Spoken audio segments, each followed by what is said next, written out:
Hello, my name is Maria Bezecki, and I'd like to tell you a little bit about my background before we get started. I completed my pharmacy degree and also went on to do hospital residency here in Calgary, Alberta.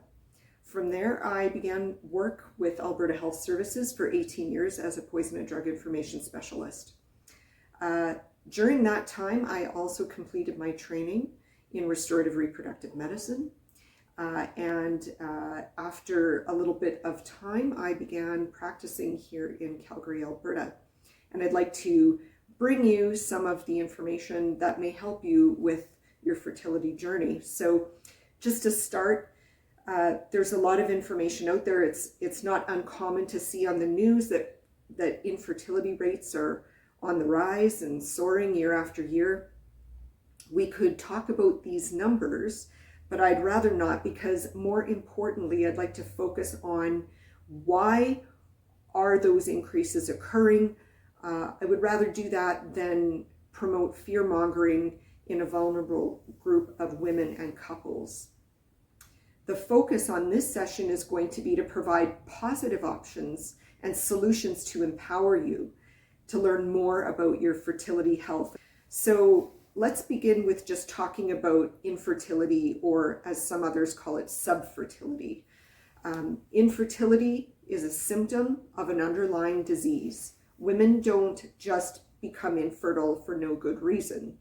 A better definition is to call it subfertility, therefore, because infertility would indicate that there's a total inability to conceive, while subfertility indicates that there is something interfering with that ability to conceive or carry a pregnancy to term. The vast majority of women who have trouble conceiving are really not infertile at all. What the news is actually reporting is that more and more women are not healthy overall, and it's impacting their ability to build their family. This is actually an encouraging thought, because it means that we can overcome health obstacles and achieve pregnancy with the right guidance. There are diseases that cause infertility and will have a two-pronged effect. They not only hinder the functioning of fertility, but they also cause both short and long-term health problems.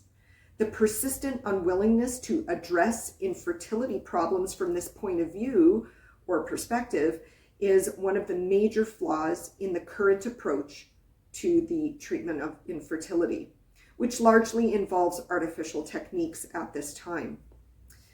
12 effective cycles is a normal length of time to achieve pregnancy, effective cycles being key, and most women have underlying issues that have an impact on this. Apart from two major gynecological diseases that are underdiagnosed, such as PCOS, or polycystic ovarian syndrome, and endometriosis, hormonal balance, nutrition, weight, immune system dysfunction, metabolic exercise, sleep, and insulin resistance have a major impact on fertility. We are taught as health professionals that the focus should be healing people with the least invasive, most effective, and most cost-effective approach. Our medical educational institutions have left women and couples down with outdated training programs and are shuffling patients into an approach that is easy for the medical profession, but physically, psychologically, and financially a burden for patients who just want to know why they are having fertility issues.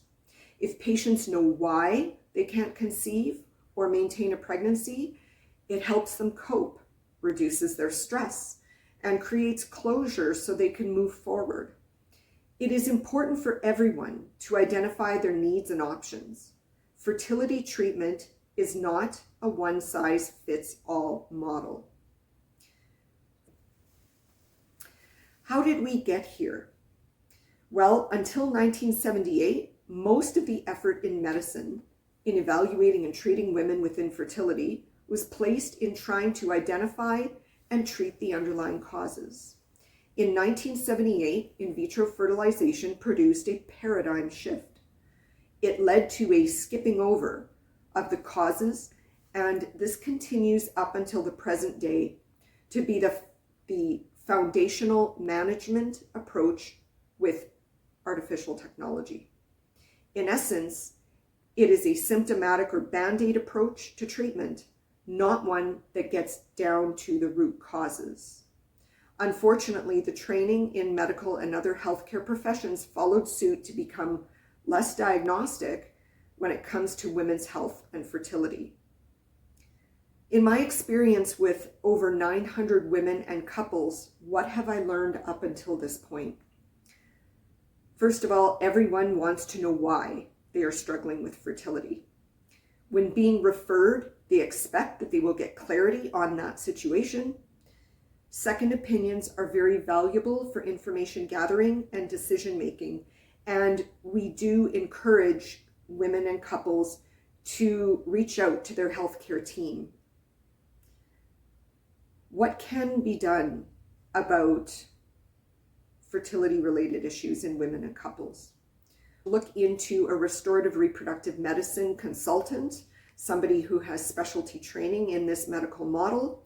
There are various types that are out there, including neo-fertility, the Creighton model, FACS, FEM, just to name a few.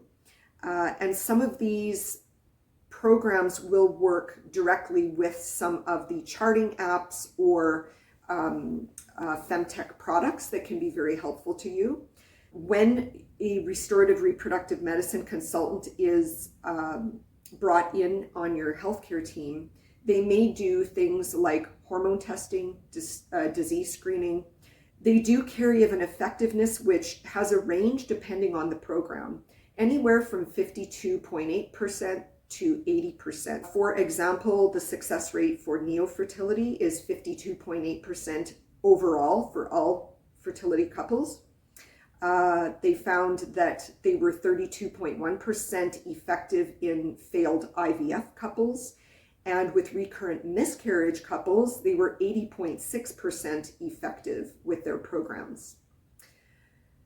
Costs will vary depending on the program, but overall with RRM or restorative reproductive medicine programs, they are much less than ART and have a more personalized approach.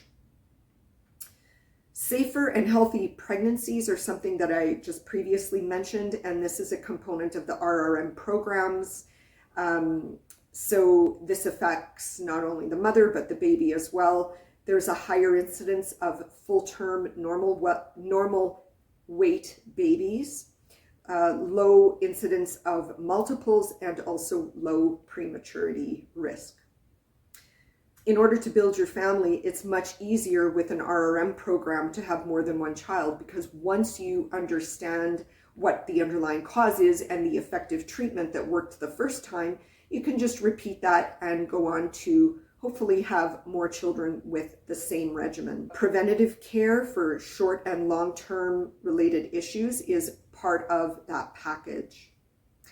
Pelvioplastic surgery may be a part of the RRM consult, and there are different training programs globally, different surgical programs that are available globally, and some of them have higher skill sets than others, so do look into them very closely.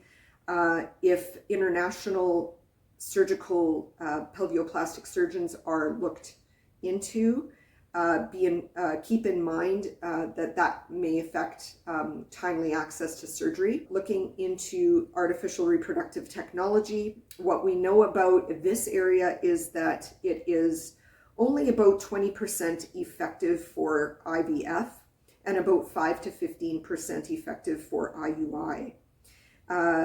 There is usually an underlying problem involved when failure occurs with these systems, and of course their programs do not incorporate looking into underlying causes in the same way that the restorative reproductive medical models do. So keep that in mind.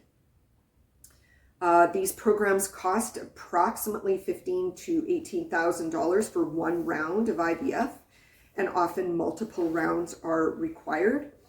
For IUI, it is somewhere around the $1,000 mark. As previously mentioned, there are prematurity and health risks associated with babies and with mothers.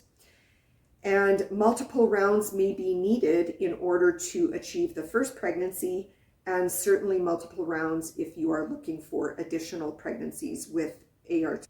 So hopefully this has given you a perspective on the options available, just a summary of where we are at with fertility and where we can go in the future. But I think the future is bright. I do think there are a lot more options for women, and that is a very reassuring thought to have. Thank you.